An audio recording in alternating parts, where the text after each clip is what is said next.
Hello and welcome to Diana. On today's episode, I'd like to talk about a day in the life of social with our guest panelists. Um, Anastasia wearing the purple lingerie, which is named after my grandmother, and where my grandmother would channel through. Myself wearing the red lingerie, where I channel through. Barbie and Lara from Milan, wearing the mauve lingerie. Now, today, what I'd like to talk about is I'd like to talk about a day in life in democratic socialism. Part of it's going to be reflection, but it's going to be in the style of Jack Webb. Jack Webb did a series in the 50s about what it would be like to live under communism in LA. So, I'm going to give an example of what it's going to be like to live under democratic socialism in the Midwest in New York. So, I'll start out. People think democratic socialism and socialism is great. And when I was in pre-med, um, I was offered a chance to go on a diplomatic mission to Czechoslovakia. And what happened was I didn't accept it because what happens, I knew even back then, even though my family had given up the Russian nobility, my grandma gave up her Russian nobility and wealth, that I still would have faced trouble if I were to step into Prague. So what happened was I said no, but I agreed to work as a military contractor, which I did for 23 years.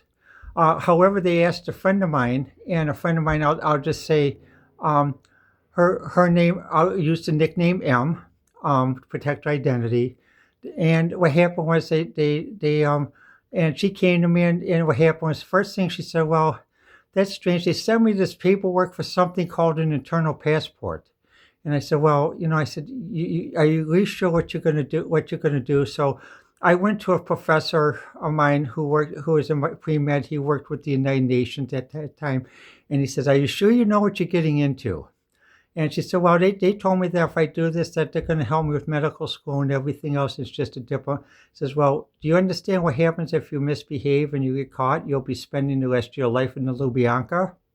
And so this person, we helped her fill out, but my professor asked her some questions. He said, well, how would you answer this question? And she answered the wrong way. She said, no, I'm glad you didn't fill this thing out yourself, because they would have approved it. As soon as you got over there, you would have been sent to the Lubyanka to be grilled for information and other stuff. So he helped her fill it out. We tried to warn her, said, please, and she said, oh, no, I'm going to be met by a guy who's going to help me. So what happened was she went there, and basically, as part of the diplomatic mission, when she came back to the pre-med club, she gave her account. And then afterwards, at the pre-med club, we and them talked privately. She said, God, I should have listened to you. She said, I almost was arrested 5 times, and I almost didn't make it across to border to Salzburg and to Vienna and that though. And what happened was I said, yeah, I said, and she said, luckily I had one thing that you didn't have to make so that I could make it across. And she said, and they kept the promise. They paid for medical school and everything else. But she said, God, I never would do that again. But when she did talk at the pre-med meeting, she talked about what life was like then in Czechoslovakia under democratic socialism. Because remember, 1968, Czechoslovakia tried to succeed from the communist bloc. And what happened was we're met by tanks. However, they allowed them a certain level of freedom, which meant that basically they could produce quality records like we had in the United States, because we could sell record cutting machines to them. But everyone in Czechoslovakia, even professionals, it came out to that basically they could get certain things, but the other things that they really wanted to get and needed to get, they needed cash.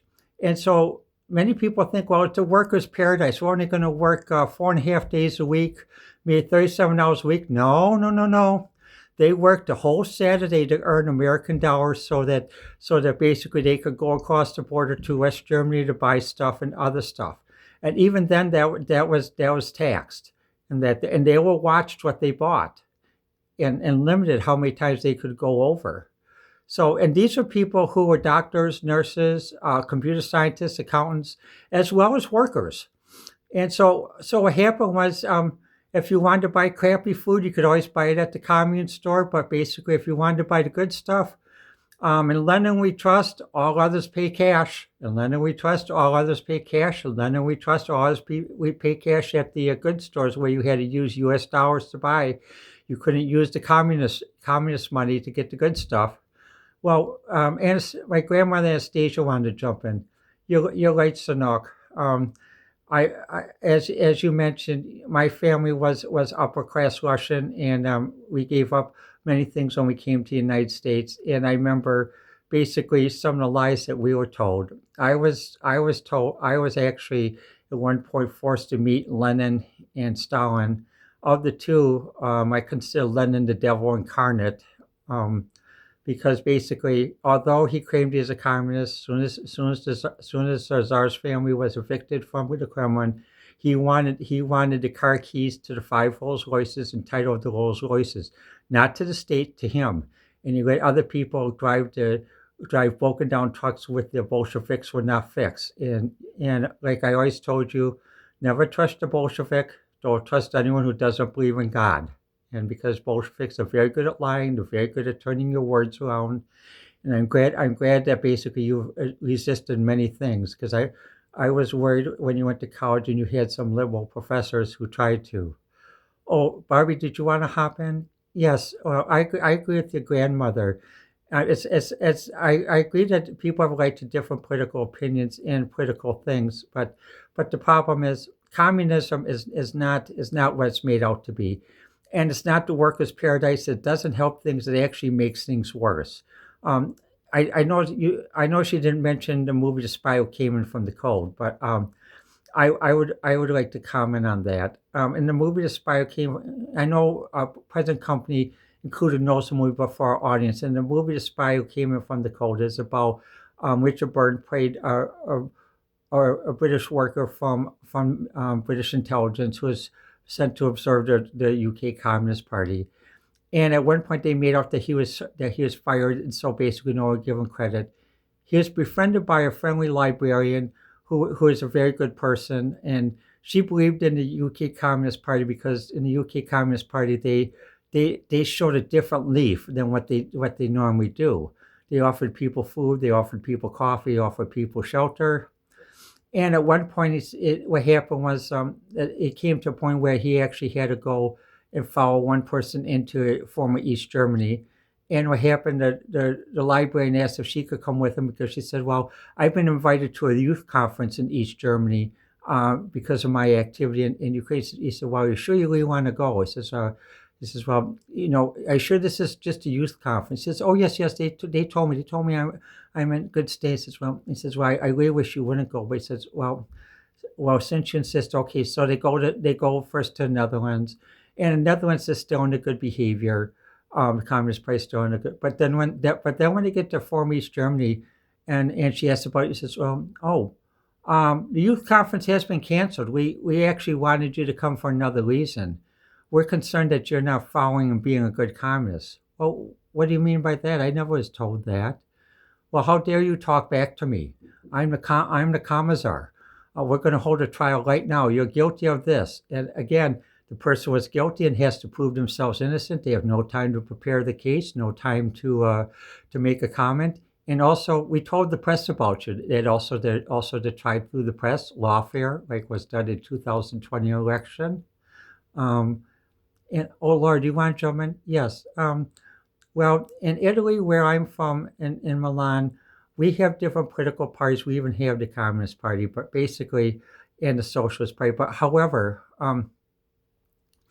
as Diana and Anastasia mentioned, we do not follow what basically is described as democratic socialism. Now we adopt what Diana told me about with the four Milwaukee mayors, a form of Americanism where basically social programs were initiated, like with the four Milwaukee mayors. Simple things, and also things that basically still allow independence, reliance, preservation of human rights, preservation of rights, preservation to own copyrights, patents, royalties. Different from our from the socialism of our late European cousins, and and where it was gamed, especially in 1917, and that though, because even most of the world, when you consider even China, China has basically adopted a different form, but you still, in many parts of the world, have to be careful. But especially on the democratic socialism.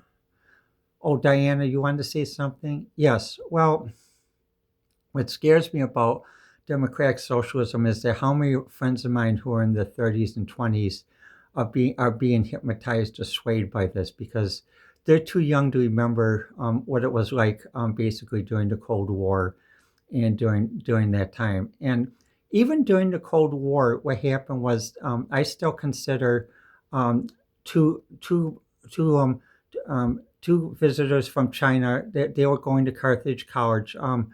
I'll just say I'll just identify them as the D brothers to protect the identity, but they were actually my big brothers at that time. We used to build models, and my dad showed me an example about I had two models, one before I met him and one after when we built models.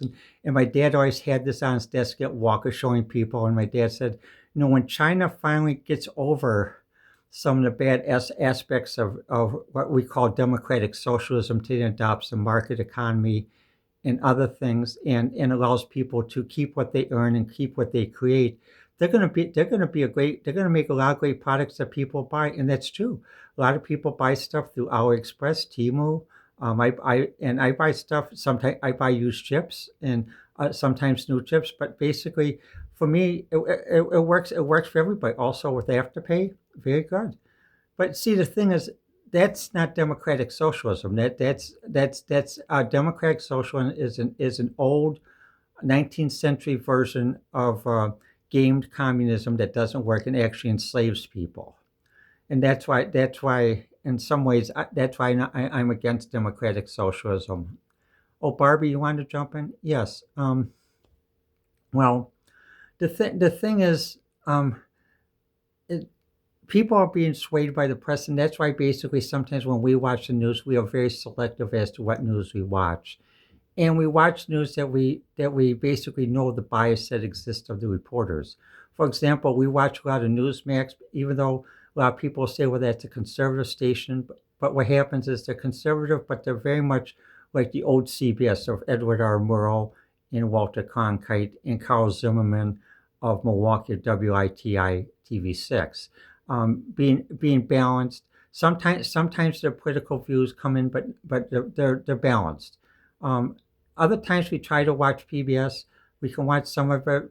They have improved a little bit, but they still have a ways to go as far as some things. But they are getting back to the old journalism roots. But we can't. We can't watch when it starts to get too biased. We switch the channel and we either watch YouTube or movies, and sometimes we watch over-the-air TV series. But again, we watch more YouTube and movies because even the over-the-air TV series are too biased.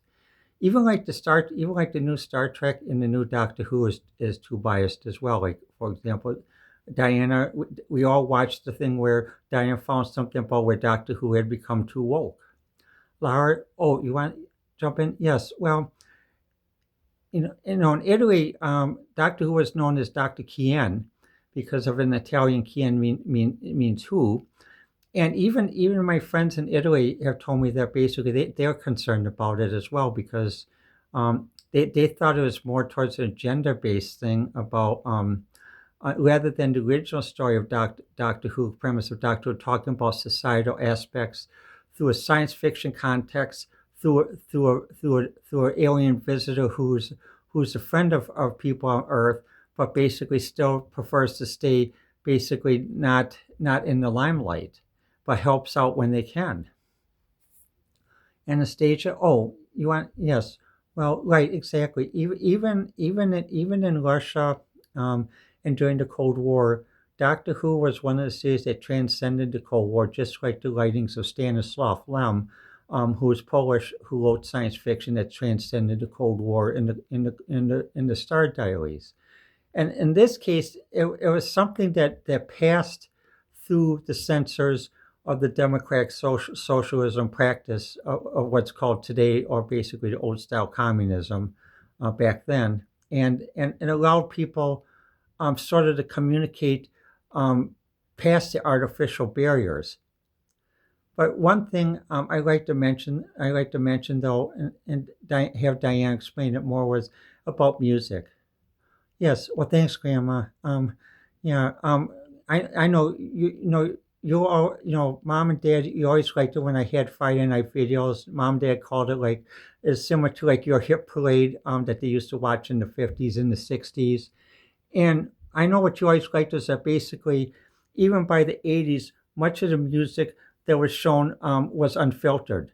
You could watch music videos on MTV, Friday night videos, and they're unfiltered compared to basically like when Judy was growing up and they were filtered on the radio. So in Milwaukee, the only unfiltered station in Milwaukee was WOKY AM, and in Chicago basically was WLS, or even today basically the Drive in that though. And the thing is, what happened was basically is when people think about democratic socialism, they say, well, oh, we're doing everything for the good of society, and we're going to make sure that people do good things and listen to good things. That includes filtering of music.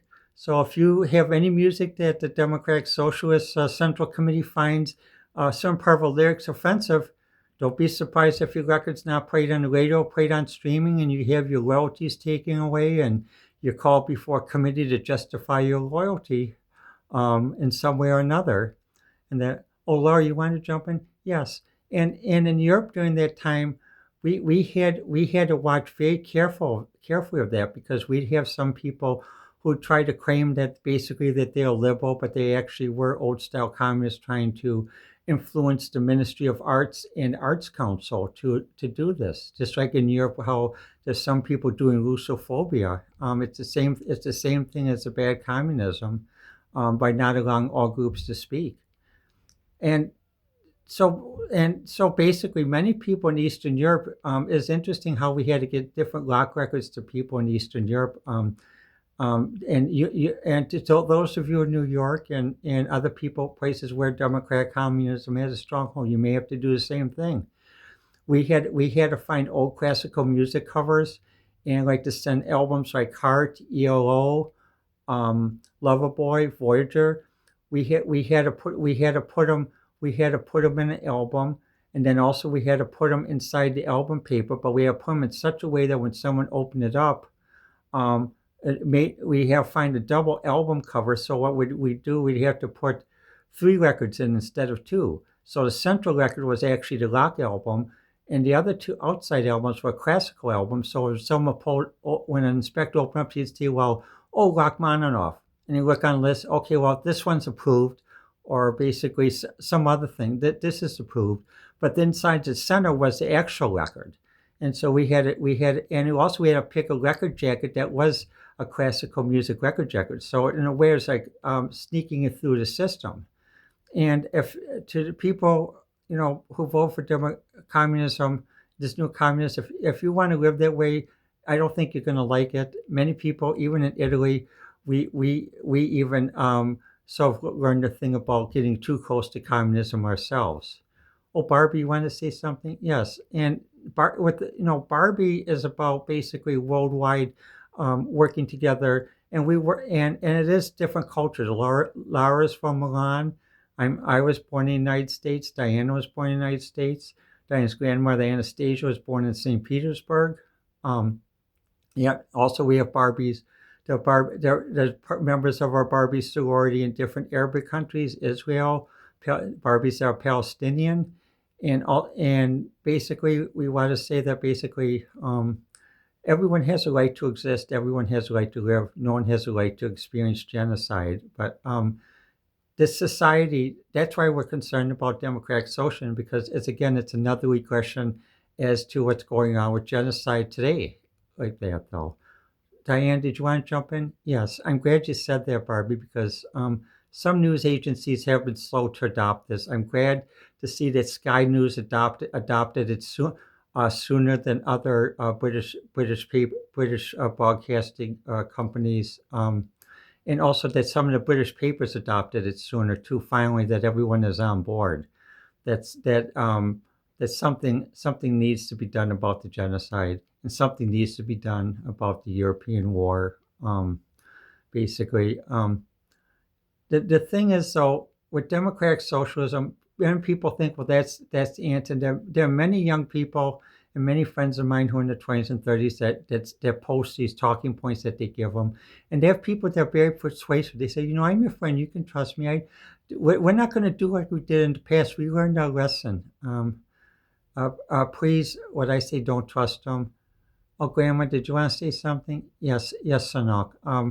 Just to your younger friends and younger viewers, please remember, I'm not saying that everyone should have to believe in God or believe in faith, but what I've learned from my experience, especially as a younger woman having escaped that period, Bolsheviks do not believe in God and do not trust a Bolshevik, because part of the reason, if they don't believe in faith, whether it's pagan or Christian or other or Buddhist, Shinto, and many other beliefs that exist throughout the world, don't trust them, because what happens is basically they'll some of them can be manipulated to do things that they don't want to do because they don't have that faith and they lack that trust. They get taken advantage by people who are not trustful.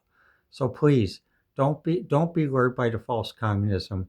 It took the Russian people until 1991 to finally realize just how much they were duped, and that though.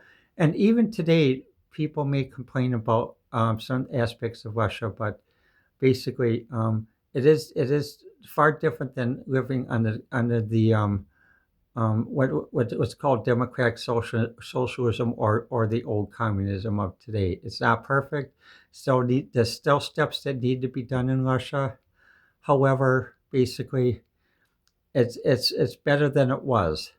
Diana, well, like Grandma, you're right, and also, as part of our family, like when my grandparents came over, they gave up their nobility, they gave up their wealth, and because they wanted to live a simple life. My grandmother, I'm sorry, Grandma, speaking in the third person, worked as a seamstress. Was a very good seamstress. She worked with satin, silks, different types of, also did dry cleaning. That's why basically, as you see with the day beds are made of satin, because she taught me some of her techniques on how to work with satin and silks. Also, basically how to live basically a basic life. Sometimes it's hard for Annette and I because we wish to go out places, and I don't have a car right now.